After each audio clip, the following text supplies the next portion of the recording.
มังเอิร์สำเนียงเราสวัสดีทุกคนครับเราตั้งวันเอาเชียร์กันตีนะใช่กันตีเป็นเป็นอะไรหอมห้ามกรอกนะใช้วุ้นเส้นครับวันนี้ก๋วยเตี๋ยวเนื้อตูนครับเนี่ยเป็นวุ้นเส้นนะครับนะกรอกเรื่องเชียร์กับมันจอดแล้วมากินด้วยกันนะครับเนี่ย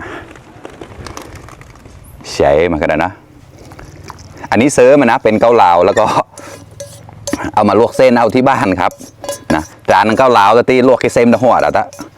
จุดกระเส้นหัวนะกลายเสียงหมูไส้เปลืองกับเส้นได้ออดแอเส้นได้ออดจะได้ลวกในหัวนะอันนี้เก่าหมดแท้เยอะมากเลยครับ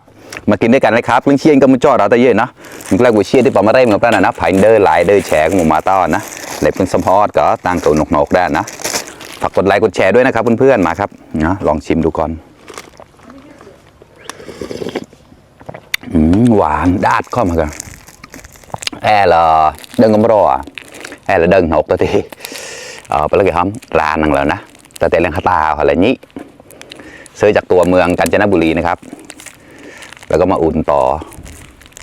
โอเคมากเลยเนี่ยปล่อยเนี่ยพริกน้ำมันหรืออะไรสักอย่างนี่แหละหมูมันก็แล้วปล่อยเด้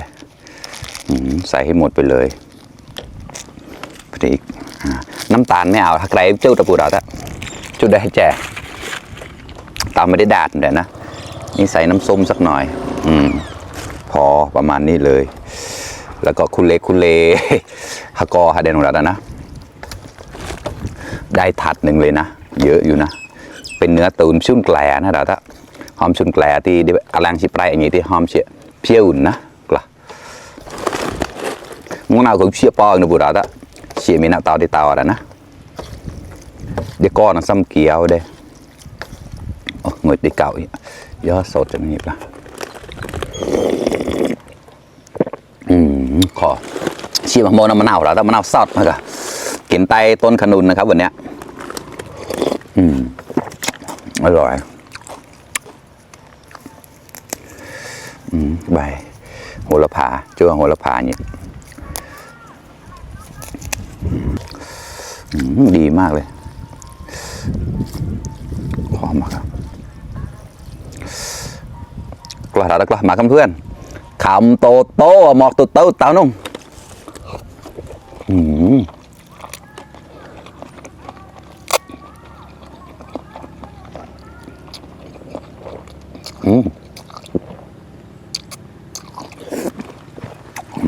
เพียวเนปูเขาเนื้อเขาเปื่อยมากเลยครับดีเลยอร่อยเนี่ยเกี๊ยวเด้อร่อย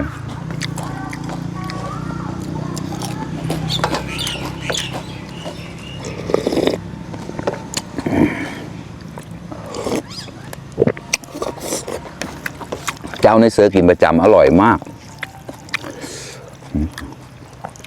มาครับกล้าดักละขำโตโตหมอกโตโตตานุ่ม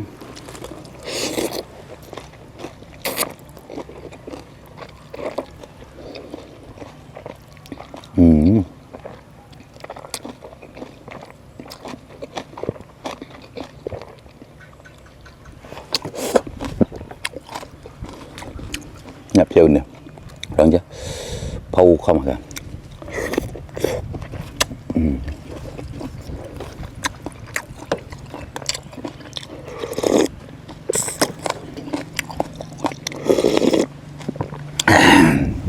và chân lại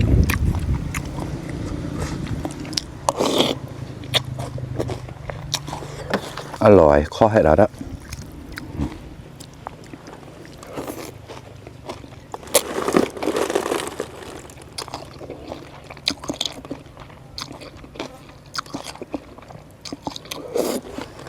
เชี่ยก็มีเส้นวุ้นเส้นข้อมาแล้วปากมันก็เชี่ยเจ้ามึงนะวุ้นเส้นเนี่ยอร่อยมากเลยครับกินกับไอ้ก๋วยเตี๋ยวเนื้อตูนเนี่ยมันเข้ากันมากเลยครับนี่ดูสิคำโตโตหมอกโตโตไก่แล้วตานุ่ม